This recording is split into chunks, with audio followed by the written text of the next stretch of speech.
अध्याय 18 उपसंहार संन्यास की सिद्धि।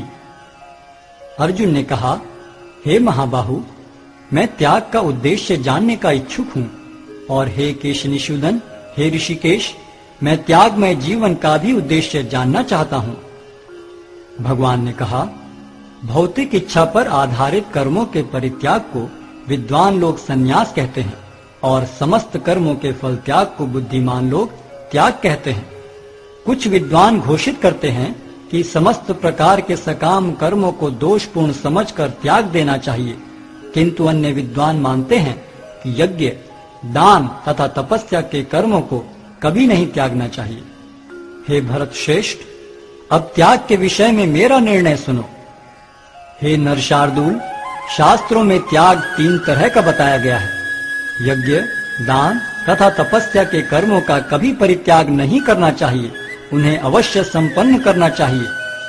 निस्संदेह यज्ञ, दान तथा तपस्या महात्माओं को भी शुद्ध बनाते हैं। इन सारे कार्यों को किसी प्रकार की आसक्ति या फल की आशा के बिना संपन्न करना चाहिए। हे प्रथापुत्र, इन्हें कर्तव्य मानकर संपन्न किया जाना चाहिए। यही मेरा अंतिम मत है। निर्दिष्ट कर्तव्यों को कभी नहीं त्यागना चाहिए। यदि कोई मोहवश अपने नियत कर्मों का परित्याग कर देता है तो ऐसे त्याग को तामसी कहा जाता है। जो व्यक्ति नियत कर्मों को कष्टप्रद समझकर या शारीरिक क्लेश के भय से त्याग देता है, उसके लिए कहा जाता है कि उसने यह त्याग रजोगुण में किया है। ऐसा करने से कभी त्याग का उच्च फल प्राप्त नहीं होता। हे अर्जुन, जब मनुष्य नियत कर्तव्य को करणीय मानकर करता है और समस्त भौतिक संगति तथा फल की आसक्ति को त्याग देता है तो उसका त्याग सात्विक कहलाता है। सतोगुण में स्थित बुद्धिमान त्यागी, जो न तो अशुभ कर्म से घृणा करता है न शुभ कर्म से लिप्त होता है, वह कर्म के विषय में कोई संशय नहीं रखता। निस्संदेह किसी भी देहधारी प्राणी के लिए समस्त कर्मों का परित्याग कर पाना संभव है, लेकिन जो कर्म फल का परित्याग करता है वह वास्तव में त्यागी कहलाता है।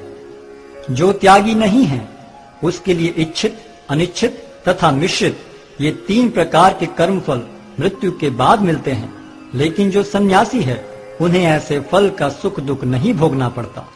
हे महाबाहु अर्जुन, वेदांत के अनुसार समस्त कर्म की पूर्ति के लिए 5 कारण हैं।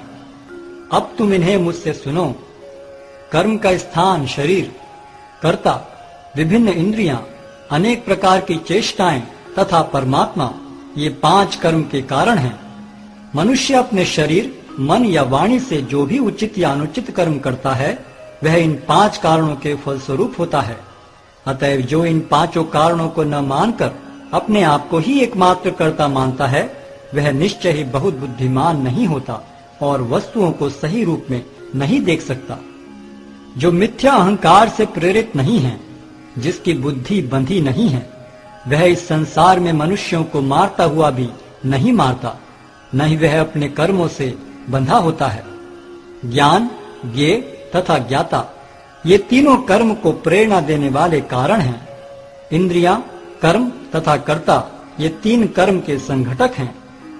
प्रकृति के 3 गुणों के अनुसार ही ज्ञान, कर्म तथा कर्ता के 3 भेद हैं। अब तुम मुझसे इन्हें सुनो। जिस ज्ञान से अनंत रूपों में विभक्त सारे जीवों में एक ही अविभक्त आध्यात्मिक प्रकृति देखी जाती है, उसे ही तुम सात्विक जानो। जिस ज्ञान से कोई मनुष्य विभिन्न शरीरों में भिन्न भिन्न प्रकार का जीव देखता है, उसे तुम राजसी जानो। और वह ज्ञान जिससे मनुष्य किसी एक प्रकार के कार्य को, जो अति तुच्छ है, सब कुछ मानकर सत्य को जाने बिना उसमें लिप्त रहता है, तामसी कहा जाता है। जो कर्म नियमित है और जो आसक्ति, राग या द्वेष से रहित कर्मफल की चाह के बिना किया जाता है वह सात्विक कहलाता है। लेकिन जो कार्य अपनी इच्छा पूर्ति के निमित्त प्रयास पूर्वक एवं मिथ्या अहंकार के भाव से किया जाता है वह रजोगुणी कहा जाता है। जो कर्म मोहवश शास्त्रीय आदेशों की अवहेलना करके तथा भावी बंधन की परवाह किए बिना या हिंसा अथवा अन्यों को दुख पहुंचाने के लिए किया जाता है वह तामसी कहलाता है। जो व्यक्ति भौतिक गुणों के संसर्ग के बिना अहंकार रहित संकल्प तथा उत्साह पूर्वक अपना कर्म करता है और सफलता अथवा असफलता में अविचलित रहता है, वह सात्विक कर्ता कहलाता है। जो कर्ता कर्म तथा कर्म फल के प्रति आसक्त होकर फलों का भोग करना चाहता है तथा जो लोभी, सदैव ईर्ष्यालु, अपवित्र और सुख दुख से विचलित होने वाला है, वह राजसी कहा जाता है। जो कर्ता सदा शास्त्रों के आदेशों के विरुद्ध कार्य करता रहता है, जो भौतिकवादी, हठी, कपटी तथा अन्यों का अपमान करने में पटु है तथा जो आलसी, सदैव खिन्न तथा काम करने में दीर्घ सूत्री है, वह तमोगुणी कहलाता है। हे धनंजय, अब मैं प्रकृति के 3 गुणों के अनुसार तुम्हें विभिन्न प्रकार की बुद्धि तथा धृति के विषय में विस्तार से बताऊंगा, तुम इसे सुनो। हे प्रथापुत्र, वह बुद्धि सतोगुणी है, जिसके द्वारा मनुष्य यह जानता है कि क्या करणीय है और क्या नहीं है, किससे डरना चाहिए और किससे नहीं, क्या बांधने वाला है और क्या मुक्ति देने वाला है। हे प्रथापुत्र, जो बुद्धि धर्म तथा अधर्म, करणीय तथा अकरणीय कर्म में भेद नहीं कर पाती, वह राजसी है। जो बुद्धि मोह तथा अहंकार के वशीभूत होकर अधर्म को धर्म और धर्म को अधर्म मानती है और सदैव विपरीत दिशा में प्रयत्न करती है, हे पार्थ, वह तामसी है। हे प्रथापुत्र, जो अटूट है, जिसे योगाभ्यास द्वारा चल रहकर धारण किया जाता है और जो इस प्रकार मन, प्राण तथा इंद्रियों के कार्यकलापों को वश में रखती है, वह धृति सात्विक है। लेकिन हे अर्जुन, जिस धृति से मनुष्य धर्म, अर्थ तथा काम के फलों में लिप्त बना रहता है, वह राजसी है। हे पार्थ, जो धृति स्वप्न, भय, शोक, विषाद तथा मोह के परे नहीं जाती, ऐसी दुर्बुद्धिपूर्ण धृति तामसी है। हे भरत श्रेष्ठ, अब मुझसे 3 प्रकार के सुखों के विषय में सुनो, जिनके द्वारा बद्ध जीव भोग करता है और जिसके द्वारा कभी कभी दुखों का अंत हो जाता है। जो प्रारंभ में विष जैसा लगता है, लेकिन अंत में अमृत के समान है, और जो मनुष्य में आत्म साक्षात्कार जगाता है, वह सात्विक सुख कहलाता है। जो सुख इंद्रियों द्वारा उनके विषयों के संसर्ग से प्राप्त होता है और जो प्रारंभ में अमृत तुल्य तथा अंत में विष तुल्य लगता है, वह रजोगुणी कहलाता है। तथा जो सुख आत्म साक्षात्कार के प्रति अंधा है, जो प्रारंभ से लेकर अंत तक मोहकारक है और जो निद्रा, आलस्य तथा मोह से उत्पन्न होता है, वह तामसी कहलाता है। इस लोक में, स्वर्ग लोकों में या देवताओं के मध्य में कोई भी ऐसा व्यक्ति विद्यमान नहीं है जो प्रकृति के 3 गुणों से मुक्त हो। हे परंतप, ब्राह्मणों, क्षत्रियों, वैश्यों तथा शूद्रों में प्रकृति के गुणों के अनुसार उनके स्वभाव द्वारा उत्पन्न गुणों के द्वारा भेद किया जाता है। शांति प्रियता, आत्मसंयम, तपस्या, पवित्रता, सहिष्णुता, सत्यनिष्ठा, ज्ञान, विज्ञान तथा धार्मिकता, ये सारे स्वाभाविक गुण हैं जिनके द्वारा ब्राह्मण कर्म करते हैं। वीरता, शक्ति, संकल्प, दक्षता, युद्ध में धैर्य, उदारता तथा नेतृत्व, ये क्षत्रियों के स्वाभाविक गुण हैं। कृषि करना, गोरक्षा तथा व्यापार वैश्यों के स्वाभाविक कर्म हैं और शूद्रों का कर्म श्रम तथा अन्यों की सेवा करना है। अपने अपने कर्म के गुणों का पालन करते हुए प्रत्येक व्यक्ति सिद्ध हो सकता है। अब तुम मुझसे सुनो कि यह किस प्रकार किया जा सकता है। जो सभी प्राणियों का उद्गम है और सर्वव्यापी है, उस भगवान की उपासना करके मनुष्य अपना कर्म करते हुए पूर्णता प्राप्त कर सकता है। अपने वृत्तिपरक कार्य को करना, चाहे वह कितना ही त्रुटिपूर्ण ढंग से क्यों न किया जाए, अन्य किसी के कार्य को स्वीकार करने और अच्छी प्रकार करने की अपेक्षा अधिक श्रेष्ठ है। अपने स्वभाव के अनुसार निर्दिष्ट कर्म कभी भी पाप से प्रभावित नहीं होते। प्रत्येक उद्योग किसी न किसी दोष से आवृत होता है, जिस प्रकार अग्नि धुएं से आवृत रहती है। अतएव हे कुंती पुत्र, मनुष्य को चाहिए कि स्वभाव से उत्पन्न कर्म को, भले ही वह दोषपूर्ण क्यों न हो, कभी त्यागे नहीं। जो आत्म संयमी तथा अनासक्त है एवं जो समस्त भौतिक भोगों की परवाह नहीं करता, वह संन्यास के अभ्यास द्वारा कर्म फल से मुक्ति की सर्वोच्च सिद्ध अवस्था प्राप्त कर सकता है। हे कुंती पुत्र, जिस तरह इस सिद्धि को प्राप्त हुआ व्यक्ति परम सिद्धावस्था अर्थात ब्रह्म को सर्वोच्च ज्ञान की अवस्था है प्राप्त करता है, उसका मैं संक्षेप में तुमसे वर्णन करूंगा, उसे तुम जानो।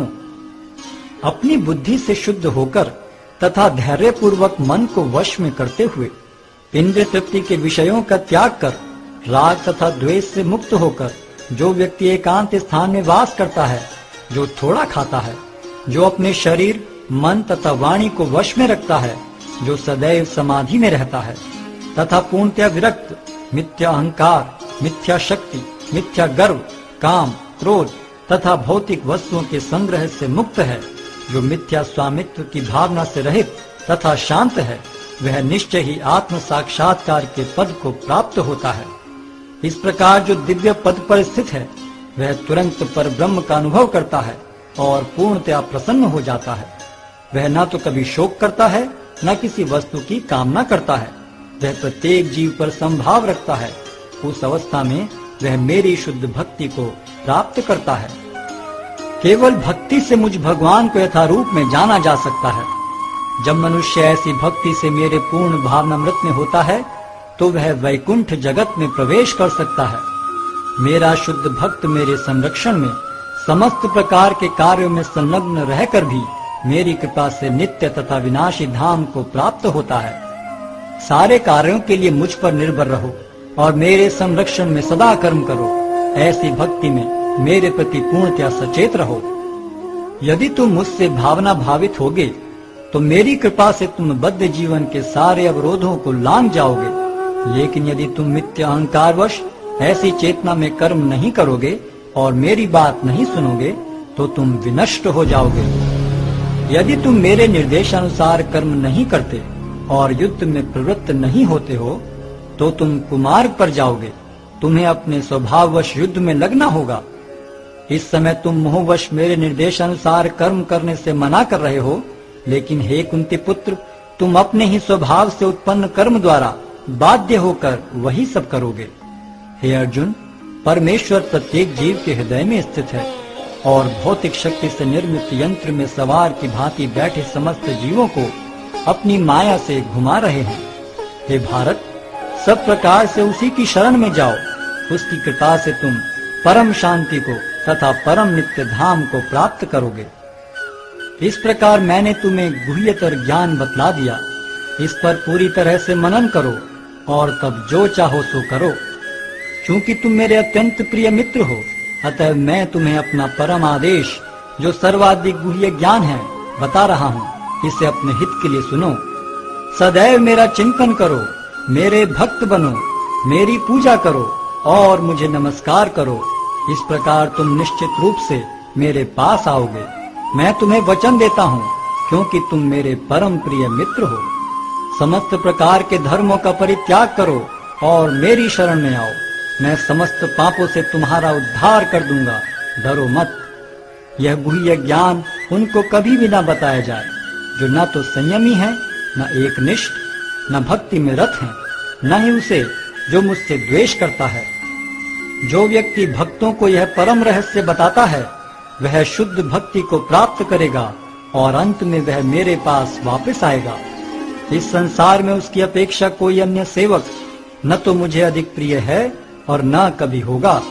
और मैं घोषित करता हूँ कि जो हमारे इस पवित्र संवाद का अध्ययन करता है, वह अपनी बुद्धि से मेरी पूजा करता है, और जो श्रद्धा समेत तथा द्वेष रहित होकर इसे सुनता है, वह सारे पापों से मुक्त हो जाता है और उन शुभ लोकों को प्राप्त होता है जहाँ पुण्य आत्माएं निवास करती हैं। हे प्रथापुत्र, हे धनंजय, क्या तुमने इसे एकाग्र चित्त होकर सुना? और क्या अब तुम्हारा ज्ञान तथा मोह दूर हो गया है? अर्जुन ने कहा, हे कृष्ण, हे अच्युत, अब मेरा मोह दूर हो गया। आपके अनुग्रह से मुझे मेरी स्मरण शक्ति वापस मिल गई। अब मैं संशय रहित तथा दृढ़ हूँ और आपके आदेश अनुसार कर्म करने के लिए उद्यत हूँ। संजय ने कहा, इस प्रकार मैंने कृष्ण तथा अर्जुन इन दोनों महापुरुषों की वार्ता सुनी और यह संदेश इतना अद्भुत है कि मेरे शरीर में रोमांच हो रहा है। व्यास की कृपा से मैंने ये परम गुह्य बातें साक्षात योगेश्वर कृष्ण के मुख से अर्जुन के प्रति कही जाती हुई सुनी। हे राजन, जब मैं कृष्ण तथा अर्जुन के मध्य हुई इस आश्चर्यजनक तथा पवित्र वार्ता का बारंबार स्मरण करता हूँ, तो प्रतिक्षण आह्लाद से गदगद हो उठता हूँ। हे राजन, भगवान कृष्ण के अद्भुत रूप का स्मरण करते ही मैं अधिकाधिक आश्चर्यचकित होता हूँ और पुनः पुनः हर्षित होता हूँ। जहाँ योगेश्वर कृष्ण है और जहाँ परम धनुर्धर अर्जुन है, वहीं ऐश्वर्य, विजय, अलौकिक शक्ति तथा नीति भी निश्चित रूप से रहती है, ऐसा मेरा मत है। हरे